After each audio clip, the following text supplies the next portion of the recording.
there, and welcome to episode 12 of the H-Bomb and J-Rock unboxing show. I'm Henry H-Bomb Higgins. J-Rock is unavailable this week, so it's a solo effort once again. And today, we're looking at impulse buys.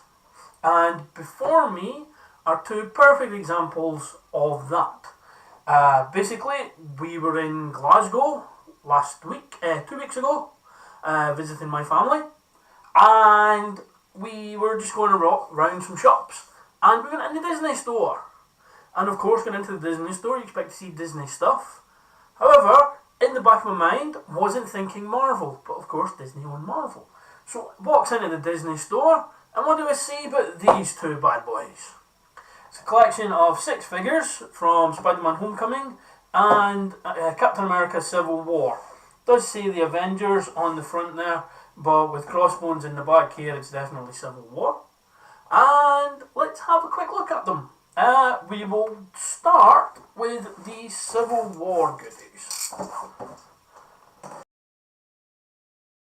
Now, each of the figures come on their own little display case. There is no articulation with the figures.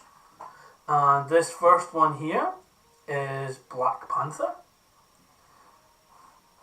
You can see very detailed little statue, Disney, Marvel and Vietnam on the bottom. A very regal stance for T'Challa. We also have Black Widow, also Natasha Romanoff, with her bracelets and her black catsuit.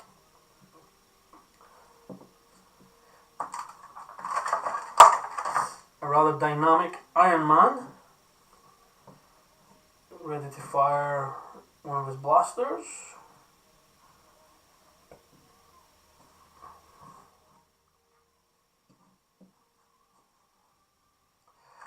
And we have a lovely Vision, looking like he's ready to do something, if his hands are any indication there. The yellow cape. The cape seems to be pretty much the same mould as the T'Challa's.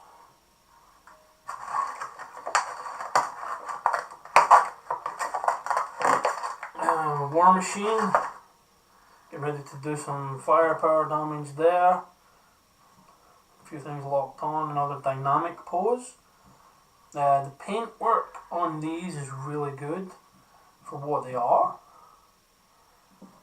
And lastly, we have a villain piece, which is Crossbones. Not quite the same look as he had in the Civil War movie. Disappointing that he was only in it for a short time. Spoilers if you haven't seen it.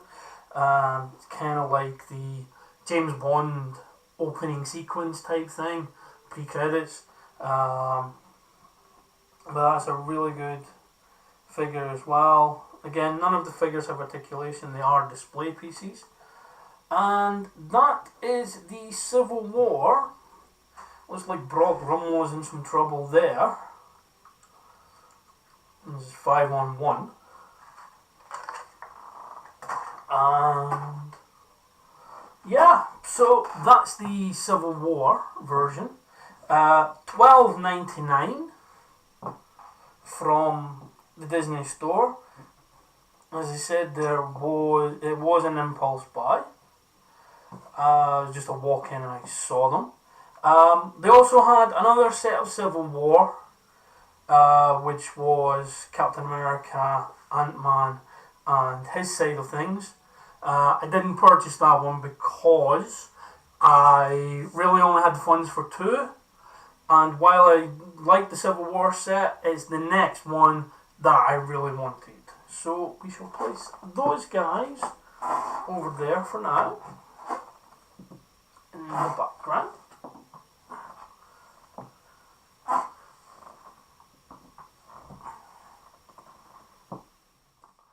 Well, we open the Spider-Man Homecoming set. Again, 6 figures. And I will see you in a moment. Moving on, we have the Spider-Man Homecoming set, which again has 6 figures, although 3 of them are Spider-Man figures. So if we go from the first one, we have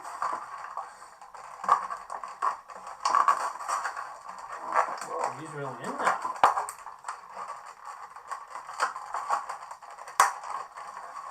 We have the homemade suit, which you can see there, reminiscent of the Scarlet Spider as well, which was intentional. Always liked the idea that Peter Parker, while he is a scientific genius, he is still a high school student. He's not going to be able to afford all the material to make the proper Spider-Man suit, so he's amalgamated what he can. We have this dynamic pose one, very Ditko-esque in the positioning of the body, very lithe Spider-Man material. Again, it's a Disney store, Vietnam, Marvel. This one has London on it as well, so it's obviously a UK thing. We place him there. And we have this third one, which is more of a watching pose. Just imagine him perched on a rooftop, doing that pose there. And again, the paintwork on this is really, really good. Again, there's no articulation, same as the previous figures. We have an Iron Man figure.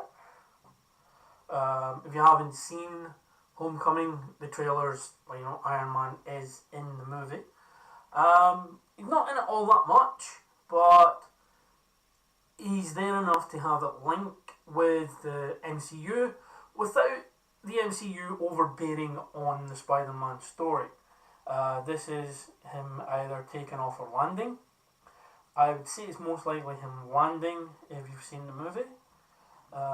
Really good detail on the translucency of the exhaust fumes, I suppose you could call them. Yeah, that's a nice little piece.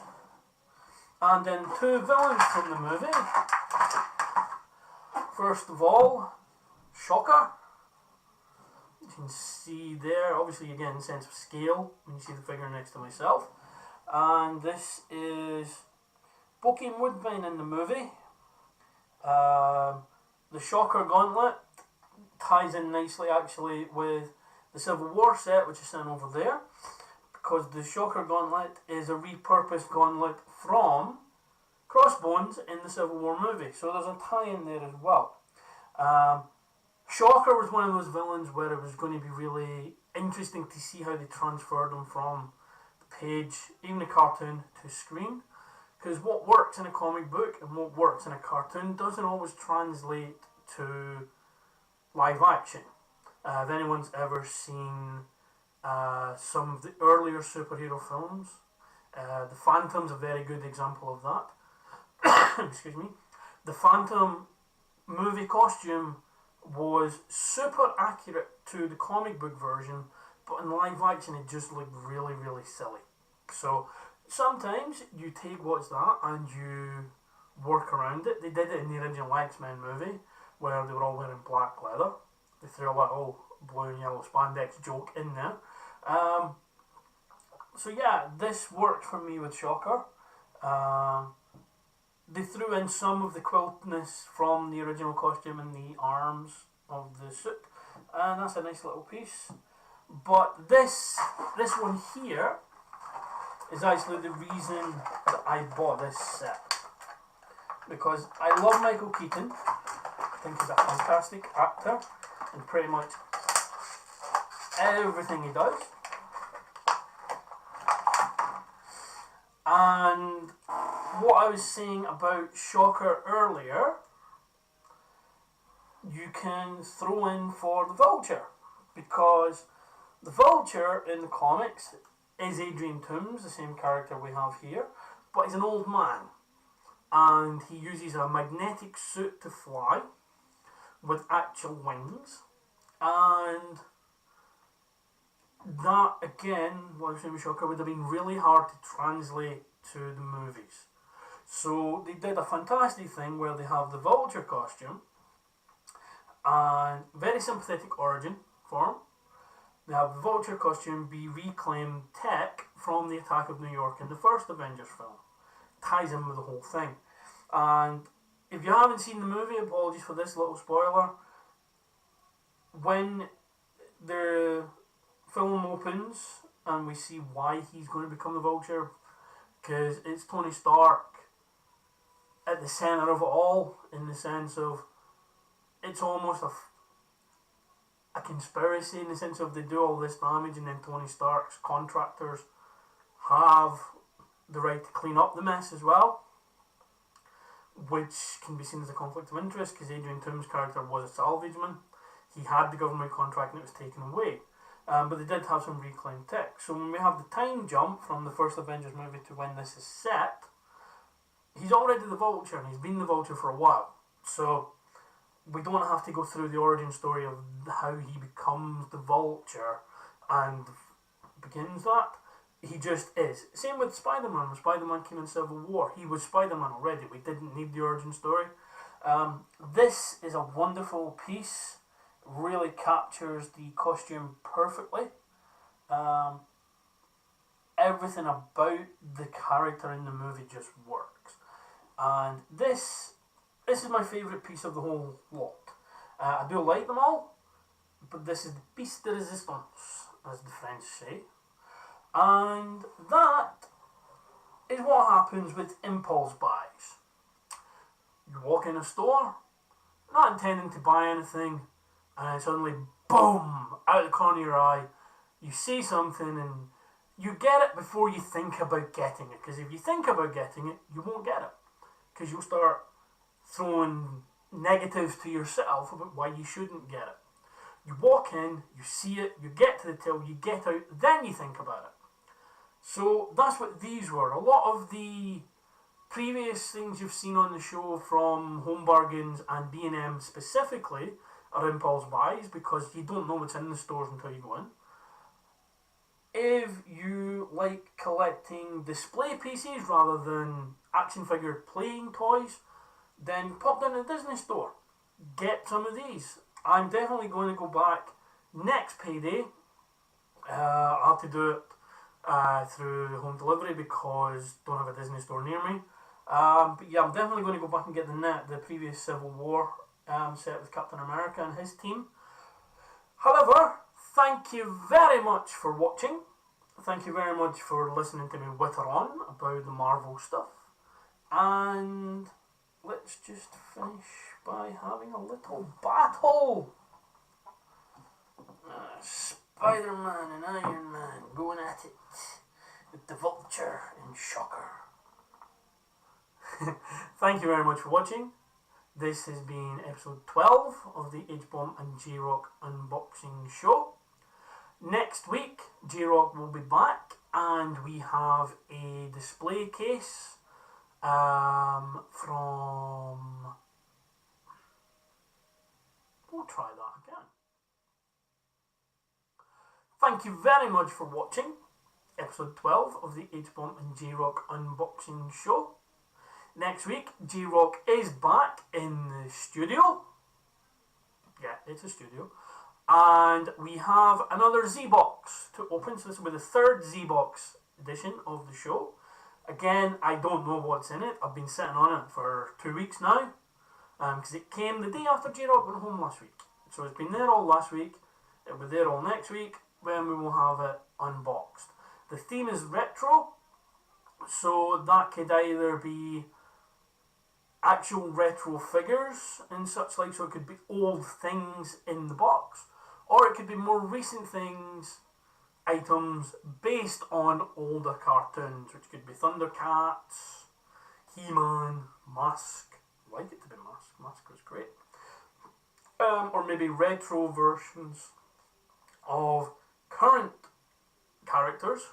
There is a figure brand called Reaction Figures, which is figures done in the old style, so basically articulation in the shoulders and hips and head moves, little 5 or 6 inch figures, which are really good.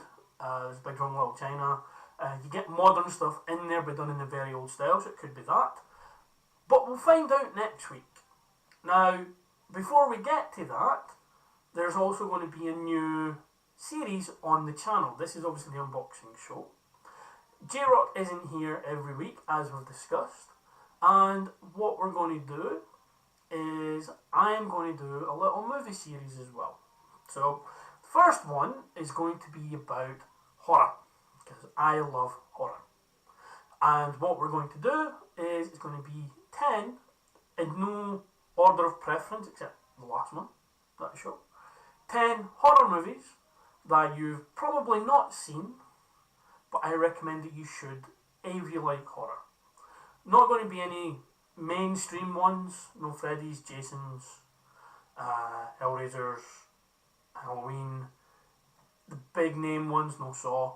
So it's going to be what I would deem to be under the radar movies. And that's going to be episode 1 of the so as of yet untitled movie series on the channel. And when J-Rock is here, we're also going to discuss other things that we can do with the channel. But for now, I appreciate you taking the time listening to me drone on and on and on. I'm going to bring it to an end. Thank you very much for watching. Goodbye.